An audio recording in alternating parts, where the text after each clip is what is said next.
지난주에 그 뉴욕 타임스에 그 뉴욕 한인회와 관련된 조금은 창피한 기사가 났습니다. 새롭게 뉴욕 한인회장을 선출했는데 먼저 그 김모 씨가 한인회장에 당선이 됐대요. 먼저 당선이 됐답니다. 근데 이것을 불법이라고 인정할 수 없는, 인정하지 않는 또 다른 사람이 따로 취임식을 하고는 서로 자신이 한인회 회장이라고 그렇게 주장을 한다는 거예요. 그래서 지금 뉴욕 한인회의 회장이 두 사람이고 이들이 서로 싸움을 하고 있다는 웃지 못할 일을 그 주류 언론사인 뉴욕 타임스에서 그렇게 보도를 했습니다. 더 웃기는 건 뭐냐면 그 주류 언론에서는 그게 굉장히 관심이 있어서 보도를 했는데 정작 한인들은 별로 관심이 없어요. 그런 일도 종종 있지 않습니까? 아시는 바와 같이 한인회는 순수한 봉사직입니다. 섬기고 봉사하려고 하는 것이고 전혀 수입이 없답니다. 그럼에도 불구하고 봉사하겠다 하면서 섬기겠다고 하면서 서로 싸우고 소송하는 모습을 우리가 어떻게 이해할 수가 있겠습니까? 그런 일을 통해서 그들의 마음이 어떤가를 우리가 알 수 있는 것 같아요. 명예도 중요하게 여기고 뭐 어떤 다른 쪽에 생각이 있지 않나고 생각할 수밖에 없습니다. 이것이 세상에서 종종 벌어지는 일이라고 할 수 있습니다. 아주 종종 교회에서도 이와 비슷한 일이 벌어질 수 있습니다. 교회는 하나님의 사람들이 하나님의 뜻을 이루는 믿음의 공동체입니다. 교회의 본질은 영혼 구원에서 예수님의 제자를 삼는 곳입니다. 그것을 위해서 사랑과 섬김이라고 하는 열매가 필요한 것입니다. 다시 말하면 사랑과 섬김이라고 하는 열매 없이 영혼 구원에서 예수님 제자 삼는 그런 아름다운 공동체는 이루어지지 않는다는 것입니다. 사랑과 섬김이 필요한 줄로 믿습니다. 예수님이 뭐라고 말씀하셨어요? 열매를 통해서 그 나무를 알 수 있다. 이렇게 말씀하셨듯이 우리의 삶을 통해서 우리 신앙이 드러나는 것입니다. 우리의 평상시의 삶을 통해서 우리의 믿음, 우리의 신앙이 드러납니다. 이렇게 세상 사람들에게 나타나는 삶의 모습이 있고 믿음의 사람에게 나타나야 되는 삶의 모습이 있는데 이 두 가지는 달라야 된다고 성경이 한결같이 이야기합니다. 자, 오늘부터 이 에스더의 말씀을 보려고 하는데 오늘 첫 시간으로 이런 차원에서 에스더의 말씀을 좀 시작하려고 합니다. 에스더서의 배경은 이스라엘 포로기 이후입니다. 아시는 바와 같이 이스라엘이 솔로몬 왕 이후에 남북이 서로 나뉘어서 서로 각각 공존하다가 북이스라엘이 먼저 아수르라고 하는 나라에게 멸망을 당하고 남유다가 바벨론에게 멸망을 당합니다. 이때 남쪽 유다의 많은 사람들이 바벨론으로 포로로 끌려가는 그런 치욕을 경험하게 됩니다. 그렇게 70년간 바벨론 포로 생활이 이어지는데 그때에 페르시아라고 하는 신흥 강국이 이 바벨론을 또 무너뜨려요. 고대사의 다 제국들이죠. 페르시아 제국이 바벨론을 무너뜨리고 그 땅을 다 차지해버린 것입니다.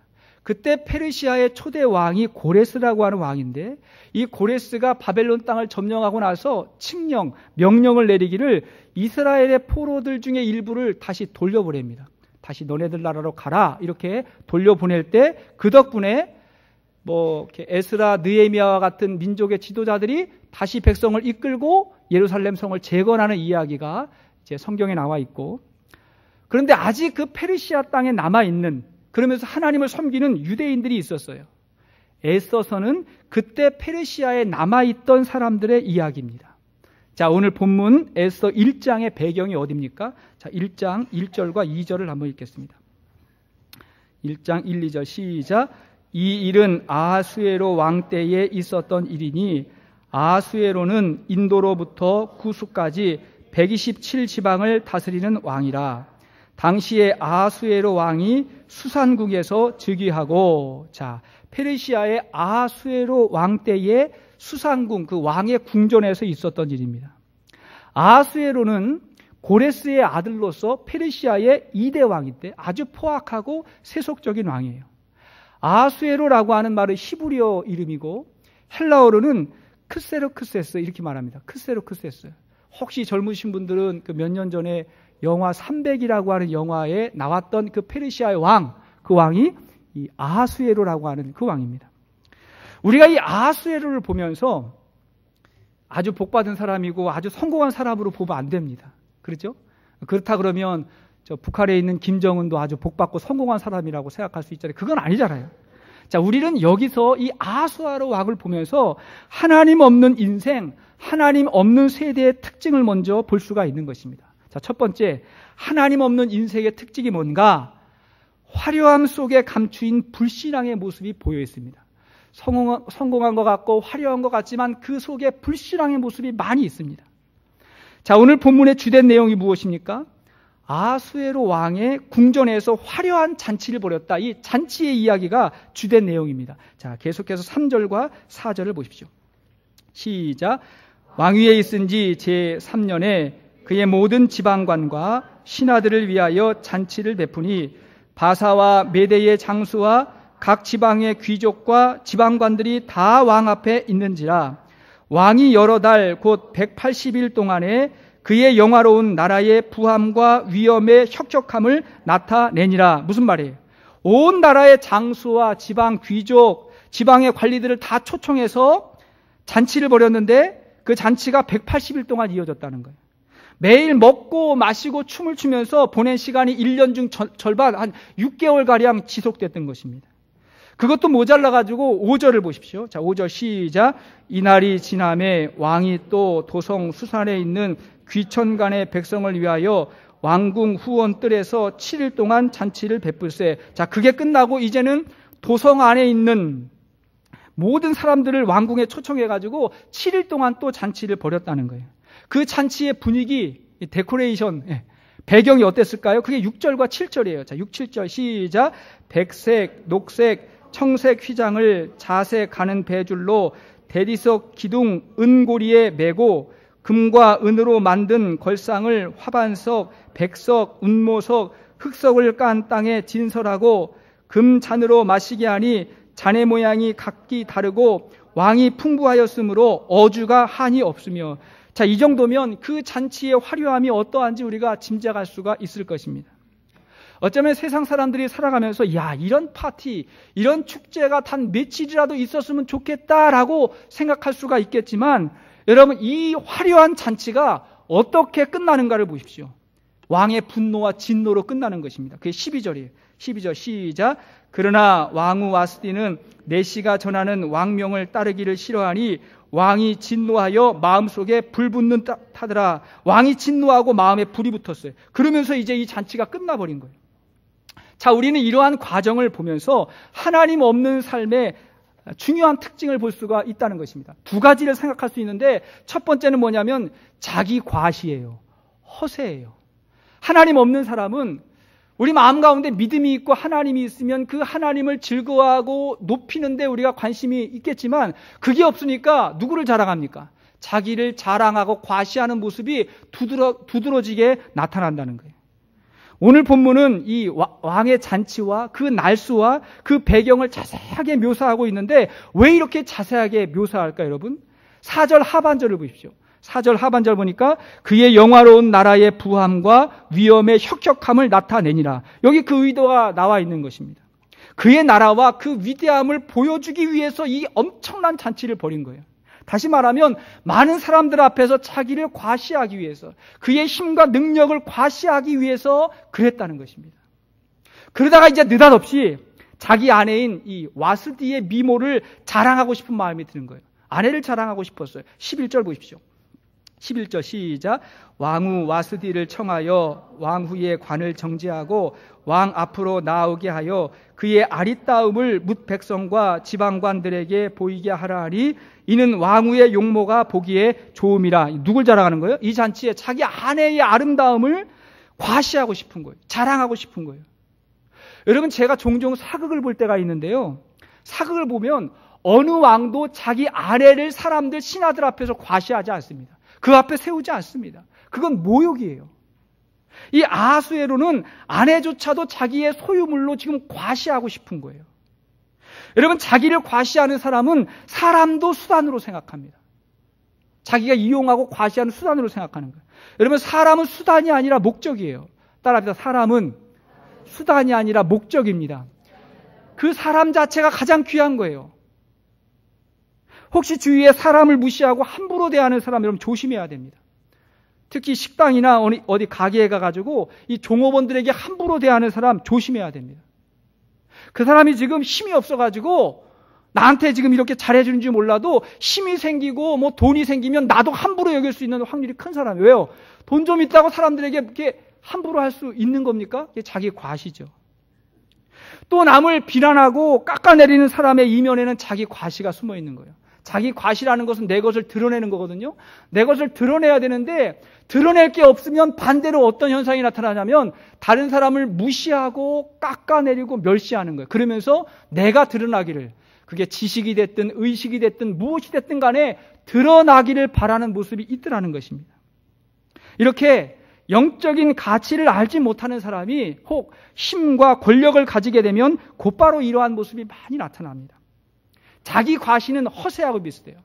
자기 과시가 지금 있는 것을 자랑한다면 허세는 없는데 있는 척하는 거죠. 너무 과장하는 거죠. 오늘날 현대인들이 자연스럽지 않게, 정말 자연스럽지 않게 너무 지나치게 큰 집을 가져야 한다거나 필요하지 않은, 잘 어울리지 않는 너무 고급스러운 차를 소유해야 한다거나 늘 명품에 욕심이 많고 그것으로 자신을 평가해 주기를 바라는 모습이 많이 있다면 이것은 하나님 없는 사람들이 살아가는 모습과 비슷한 것입니다.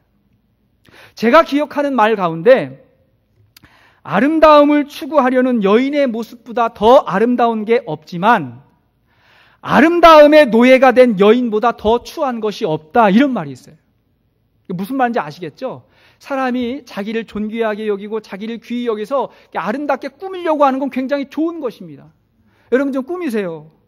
교회 오실 때 화장도 좀 하시고 적당히 꾸미고 오시고 옷도 좀 포인트를 주고 오셔가지고 서로가 좀 참 예쁩니다, 좋습니다라고 서로 덕담을 나누고 하는 게 굉장히 좋은 것입니다. 자, 그러나 그것이 너무 지나쳐서 자기 과시가 되지를 않기를 바랍니다.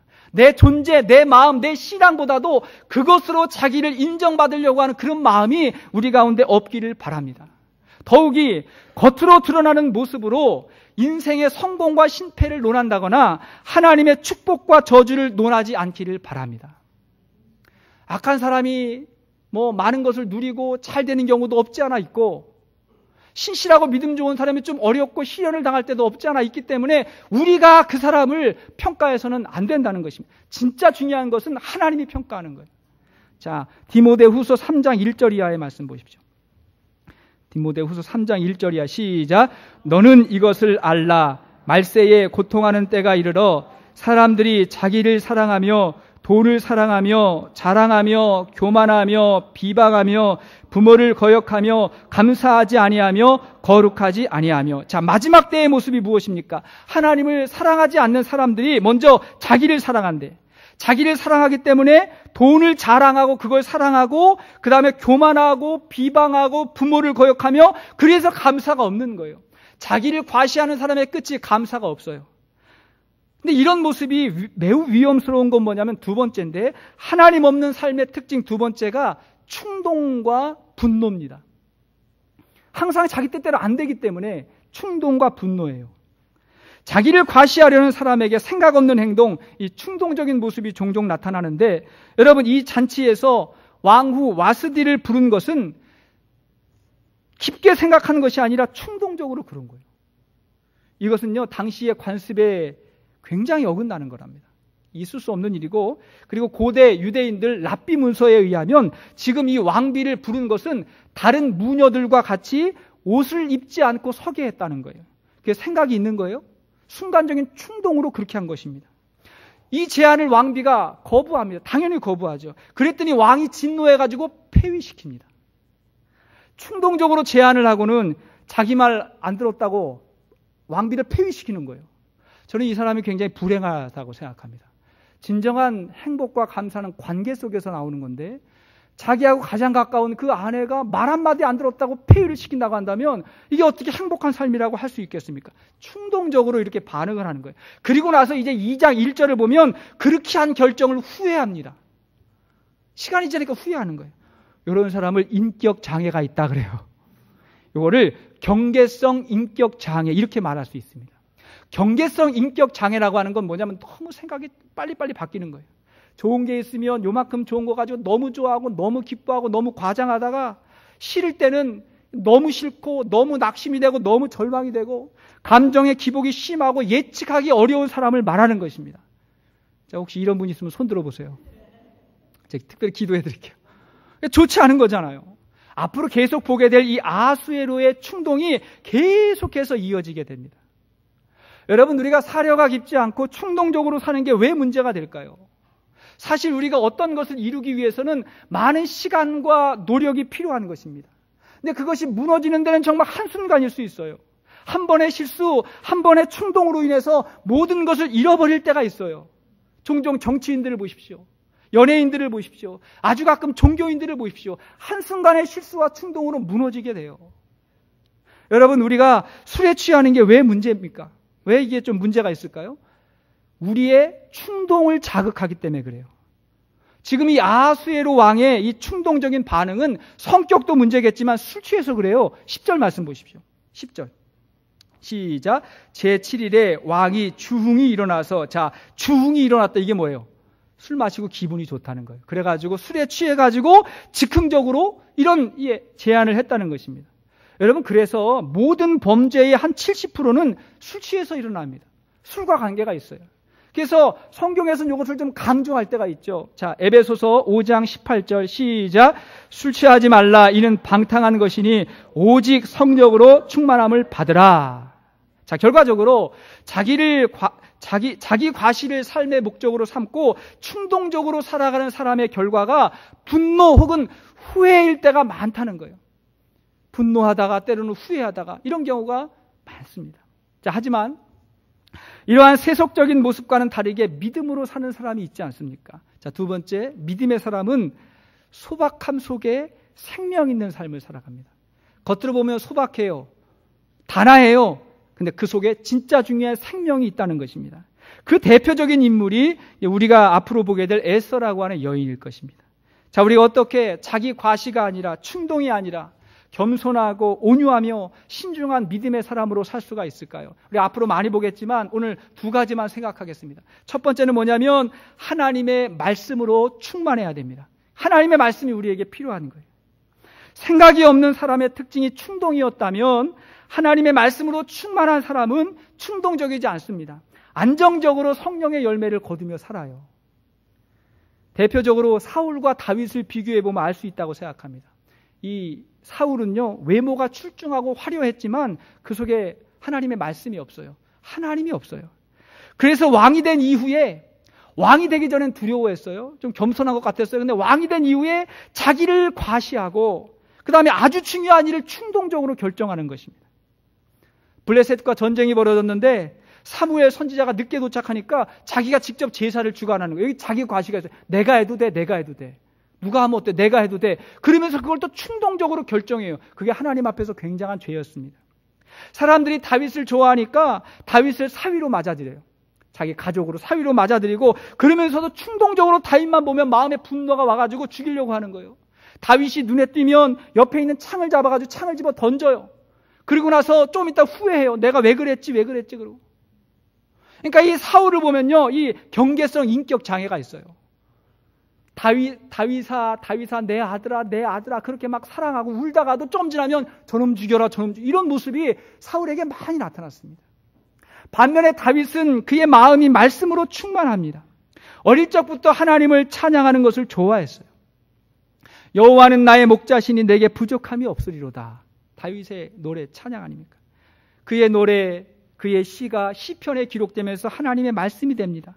하나님의 말씀이 그 마음에 녹아있는 거예요. 이런 다윗에게 보여주는 게 안정감이에요. 안정감이 있어요. 다윗은 사울을 피해 광야 생활을 할 때도 분노하지 않습니다. 사울을 죽일 수 있는 기회가 여러 번 있었지만 충동적으로 사울을 죽이지 않습니다. 충분히 왕의 자리에 올라갈 기회가 있었지만 기다리고 참고 인내합니다. 이것이 말씀이 충만한 사람의 모습이에요. 이건요, 한순간에 되는 건 아니라고 생각합니다. 시간이 필요해요. 보통 늦게 신앙생활을 해서 하나님 만나고 날마다 기쁨이 있고 감격이 있는 사람도 참 좋지만 그것도 좋은 거죠. 그러나 혹 그런 감격이 없어도 꾸준히 신앙생활하는 사람이 더 안정감 있을 때가 많습니다. 그 안에 쌓여 있는 게 있거든요. 쌓여있는 거. 모태신앙, 아무것도 못하는 신앙 같지만 그래도 끈질기게 신앙을 막 유지해가지고 나중에 열매 맺는 경우가 참 많습니다. 어떤 사람이 어느 목사님을 찾아갔대요. 어느 목사님 찾아가가지고 이 사람 되게 머리가 좋은 사람인 것 같아요. 이렇게 이야기했답니다. 제가 30년간 3,000번의 설교를 들었는데 제가 기억이 나는 설교가 하나도 없습니다. 과연 하나님의 말씀이 저에게 어떤 의미가 있는지 모르겠습니다. 이렇게 이제 푸념식으로 이야기를 했답니다. 그러자 이 목사님이 또 이렇게 이야기하는, 이 목사님도 굉장히 수위에 밝은 분인 것 같아요. 뭐라고 이야기했냐면, 저도 결혼한 지 30년이 됐습니다. 제 아내가 지금까지 저에게 해준 밥이 32,850그릇입니다. 그런데 지금까지 아내가 저에게 무슨 요리를 했는지 제가 기억이 나질 않습니다. 하지만 분명한 것은 그 음식을 먹고 내가 지금까지 건강하게 지금까지 살아올 수가 있었습니다. 이렇게 이야기를 하더라고요. 여러분, 하나님의 말씀은 나에게 필요할 때만, 문제가 있고 위기가 있을 때만 하나님의 말씀이 필요한 게 아니라는 거예요. 우리가 10년 전에 들은 말씀으로 10년 전에 오늘을 살았고, 1년 전에 들은 말씀으로 1년 전 오늘을 살았고, 지난주에 들은 말씀으로 한 주간을 살아간 거예요. 하나님의 말씀이 우리의 삶에 그렇게 잔잔하게 녹아들면 우리가 충동적으로 반응하지 않고 잘못된 길로 가지 않고 성령의 열매를 거두게 되는 줄로 믿습니다. 뭐든지 중요한 게 꾸준한 거예요. 그러니까 꾸준하게 가는 거, 그거는 가장 강력한 파워가 거기에 있다는 것입니다. 둘째, 충동이 아니라 사명으로 삽니다. 믿음의 사람은요, 사명으로 살아요. 여러분, 에스더서의 주제가 무엇입니까? 죽으면 죽으리라 라고 하는 이 에스더의 고백 아니에요? 이 변덕이 많은 그 아하수에로 왕 앞에 가가지고 내가 죽으면 죽으리라는 믿음을 가지고 나가서 그의 민족을 구원하는 이야기가 아니겠습니까? 그러니까 사명자의 삶을 말하는 거예요. 인생의 가장 중요한 결정을 사명으로 결정하는 것입니다. 사명은 끝을 본다는 거거든요. 목적을 본다는 거거든요. 그러니까 끝을 보니까 생각이 더 깊어지고 신중해지는 거예요. 그러니까 충동이 아니라 인내와 끈기로 살아가는 것입니다. 그러니까 사명자는 충동이 아니에요. 인내도 있어요. 끈기도 있어요. 왜? 끝이 보이기 때문에 그런 것입니다. 한 남편이 퇴근하면서 아내에게 이렇게 말했대요. 여보, 나에게 좋은 소식이 하나 있고 나쁜 소식이 하나 있는데 뭐부터 이야기할까? 이렇게 이야기했대. 그러니까 아내가 말하기를 이왕이면 좋은 소식부터 말해보세요. 그랬더니 남편이 하는 말이, 그래? 나 오늘 10만 불, 1억 원 벌었어. 10만 불 벌었어. 이렇게 이야기를 했대요. 그때 아내가 너무 좋아가지고 세상에 그렇게 좋은 소식이 어디 있냐고, 그 다음에 어떤 나쁜 소식을 해도 난 괜찮다고 이야기해보라고 그랬더니 그 남편이 하는 말이, 근데 그거 퇴직금이야. 나 기분 나빠서 다 때려쳤어. 그러더래요. 기분 나쁜 상황만 보면 그까지만 보는 거, 그까지만. 기분 나쁘니까 그냥 그런 거죠. 그러나 가정의 미래, 자녀들, 미래의 계획들을 생각하니까 참고 인내하며 살아가는 것입니다. 우리에게는 하나님 주신 사명이 있는 줄로 믿습니다. 아멘이시죠? 하나님 주신 우리 인생의 목적이 있고 하나님 나라와 의를 위해서 살아야 될 우리 삶의 의미가 있습니다. 그 일들을 이루기 위해서 때로는 우리가 죽으면 죽으리라고 하는 담대한 믿음을 가지고 나아가야 될 때가 있고, 때로는 참고 인내하면서 자기 십자가를 짊어지고 살아가야 될 때가 있는 줄로 믿습니다. 중요한 건 사명이에요. 내 삶의 의미예요. 그런 축복이 우리 모두에게 있기를 바랍니다. 말씀의 결론을 맺겠습니다. 에스더서에는 하나님의 이름이 나타나지 않는답니다. 그러니까 하나님이 어떤 분인지 그 하나님의 이름, 그 하나님에 대해서 다른 성경과는 다르게 그게 나타나지가 않는 거예요. 그래서 성경의 정경성에 의심을 받았던 적이 조금 있어요. 하나님에 대해서 소개하지 않는데 어떻게 성경 안에 에스더서가 들어갈 수 있느냐, 그런 이야기지만, 그런 이야기가 도저히 말이 안 되는 건 뭐냐면, 에스더서만큼 신앙인의 용기와 실제적인 삶의 모습을 드러내는 성경도 거의 없기 때문에, 신앙인이 어떻게 살아야 되는지, 어떤 모습이 나타나야 되는지. 그래서 진정한 신앙은 경건의 모양이 아니라 경건의 능력으로 사는 것입니다. 그 능력에다 가로 하세요. 가로. 제가 가로 해야 되는데 빼먹었어요. 가로. 경건의 능력으로 사는 것입니다. 디모데후서 3장 5절 보니까 경건의 모양은 있으나 경건의 능력을 부인하는 자니 이 같은 자들에게서 내가 돌아서라. 경건의 모양 중요하죠. 더 중요한 게 뭐예요? 경건의 능력이라는 거예요. 어떻게 사느냐?